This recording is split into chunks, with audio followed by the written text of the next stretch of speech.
नमस्कार मित्रो, माझं नाव प्रथमेश. मी बाय प्रोफेशन इंजिनियर आहे.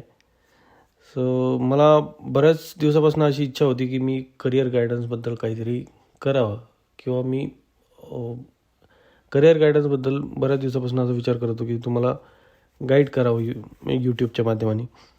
माझा पहिला व्हिडिओ असा आहे की career options after 10th. Career options after 10th म्हणजे कसं आहे की तुम्हाला असं की त्यात बरेच ऑप्शन आहेत की सायन्स आहे, कॉमर्स आहे, आर्ट्स आहे, ह्युमॅनिटीज आहे. ह्यामधल्या कुठल्या तुम्हाला फील्डमध्ये जायची इच्छा आहे, अशा म्हणजे फॅकल्टीज बऱ्याचशा आहेत.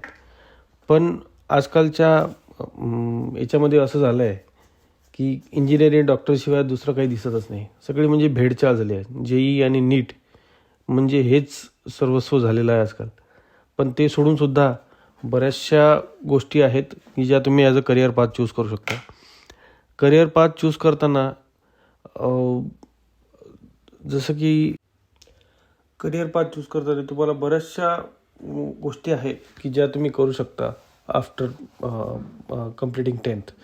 की आता ह्युमॅनिटीजचा विषय घेतला तर ह्युमॅनिटीजमध्ये जसं की fashion designing, hotel management, product design, shoe design, ethnography, depression counselling, bakery and confectionery, leather designing, graphology, हे अशा साऱ्या बऱ्याचशा गोष्टी आहेत की ते तुम्ही त्या ह्युमॅनिटीजमध्ये as a career path choose करू शकता.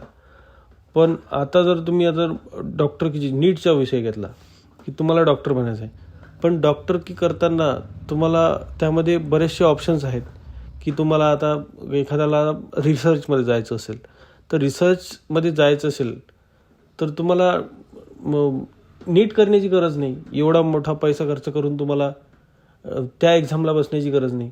तुम्ही साधं BSc करूनसुद्धा फार्मास्युटिकल रिसर्चमध्ये जाऊ शकता किंवा बायोटेक्नॉलॉजी आहे, हा विषय आहे BScमध्ये, तो करू शकता. सायन्समध्ये ह्या म्हणजे सूट दिलेल्या आहेत की तुम्ही कुठल्या मार्गाकडे वळू शकता. आणि असं काही जरुरी नाही की तुम्ही आत्ता समजा आता तुमचं 12वी झालेलं आहे किंवा इंजिनिअरिंग झाली आहे किंवा ग्रॅज्युएशन झालं आहे. मी असे पण काही व्यक्ती बघितले आहेत की ज्यांनी 12वी नंतर करिअर पाथ चेंज केला किंवा ग्रॅज्युएशन करूनसुद्धा, इंजिनिअरिंग करूनसुद्धा काही लोकांनी त्यांची करिअर पाथ चेंज केलेले आहे. त्यामध्ये काही तसा प्रॉब्लेम नाही आहे. पण आता तुमच्याकडे वेळ आहे. तुम्ही असा विचार करू शकता की माझी आवड कशात आहे आणि मी काय करायला पाहिजे.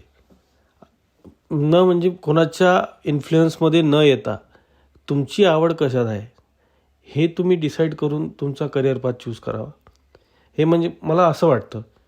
पण बाकीच्या पण गोष्टी त्यामध्ये असं इन्व्हॉल्व असतात की तेवढा खर्च आपण करू शकतो का, तेवढं आपल्याला बाहेर एखादा समजा कोर्स असेल की ज्या आपल्या एरियामध्ये नसतो, तर ते करण्यासाठी मग मी एवढ्या लांब जाऊन कुठलीही गोष्ट चूज करताना खर्च हा एक विषय असतोच की आपण तेवढं बिअर करू शकतो का. बाहेर तुम्हाला जर शिक्षण घ्यायचं आहे बाहेर कुठे, तर तुम्हाला घर तर सोडावंच लागेल. तुमची खरंच आवड कशामध्ये आहे ते पण तुम्ही ठरवायला पाहिजे.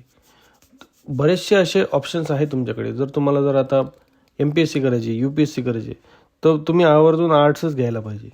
जर तुम्हाला आर्थिक मध्ये जायचं आहे किंवा तुम्हाला काही CA बनायचं आहे तर तुम्ही कॉमर्सच घ्यायला पाहिजे.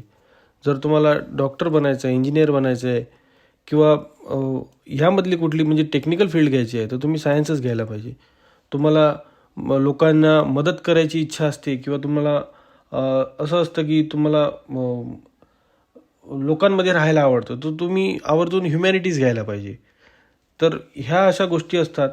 तर तुम्हाला माझा हा व्हिडिओ जर तुम्हाला आवडला असेल तर मी यानंतरसुद्धा नक्कीच असे मजेदार व्हिडिओ बनवत राहील, तुमचं नॉलेज वाढवत राहील. तुम्हाला माझा व्हिडिओ आवडला असेल तर याला नक्कीच लाईक करा, शेअर करा, सबस्क्राईब करा. धन्यवाद.